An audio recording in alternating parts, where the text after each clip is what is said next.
کورسی کۆتای پەرلەمانی کوردستان خاڵی ناکۆچی نێوان دەستگای هەڵبژاردننی یەکێتی و بەشی هەڵبژاردننی پارتیە و تا ئێستا لەسەرم پرسا نەگەیشتون بە ڕێکەوتن. زیاتر لە 4 سەعات بە بەشداری وەفدێکی یۆنامی کۆبنەوەیان کرد. گەیشتن بەو ئەنجامەی لا چەند ڕۆژی داهاتوودا وەفدی یۆنامی پێشنارێکیان سەبارەت بە کورسی کۆتای پەرلەمان پێ بدات تا لەسەری ڕێک بکەون. پێگاتەکان پێگاتی ئەساسی هەرێمی کوردستانن، خاوەن تەقدیرن لە هەموو پرسەکانی هەرێمی کوردستان، نەک تەنیا لە پرسی هەڵبژاردن. ئەوان ڕاوبۆچوونی خۆیان هەیە بە تەقدیرەوە سەیری ڕاوبۆچوونیان ئەکرێ. ئێمە لە ڕابردووە هەم لەگەڵ یۆنامی کۆبنەوەیان کردبوو، هەم لە پەرلەمانی کوردستانیش کۆبنەوەیکی ڕاوێژکاری کرابوو کە ئێمە لەگەڵ برای بەڕێزم کاک زانا و من بزوتنەوەی گۆڕان لەگە سەرۆکایەتی پەرلەمانی کوردستان لەگەڵیان دانیشتین.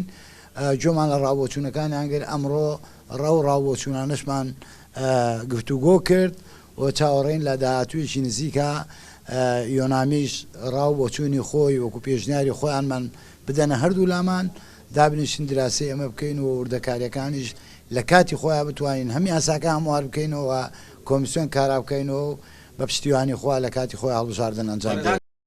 هەردوو لا لە یەکتێگەیشتنی هاوبەشیانە بوو بۆ کاراکردنەوەی کۆمیسیۆنی هەڵبژاردن و ڕاپرسی، تاکیدیشیان لە بەڕێوەچوونی هەڵبژاردنێکی پاک و دوور لە تەزویر و پێشێلکاری کردەوە. بۆ ئەوەی لەم خاڵەش دەرباز ببین و ڕای پێکاتەکان خۆیان کە ڕای پارتی وێچێتی ئەوە بووە کە جێگای ببێتەوە، ڕای پێکاتەکان جێگای ببێتەوە لە هەمواری یاسای هەڵبژاردن. شاندی یۆنامی داوامان لێکردن کە ڕای خۆیان بە فەرمی بدەنە هەردوو لامان لە چەند ڕۆژی ئایندەی نزیکدا. ڕای فەرمی یۆنامی ڕایەکی پێشنیار کراو دەبێت، ینی بڕیار نابێت بۆ پارتی وێچێتی بۆ ئەوەی ئەمە تەزبیت ببێ.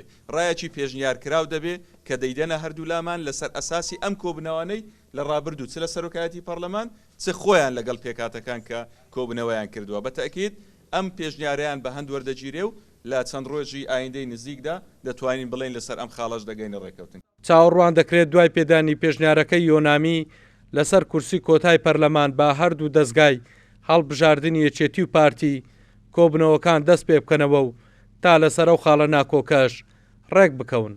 هەڵگورد ئەحمەد کورساد نیوز هەولێر.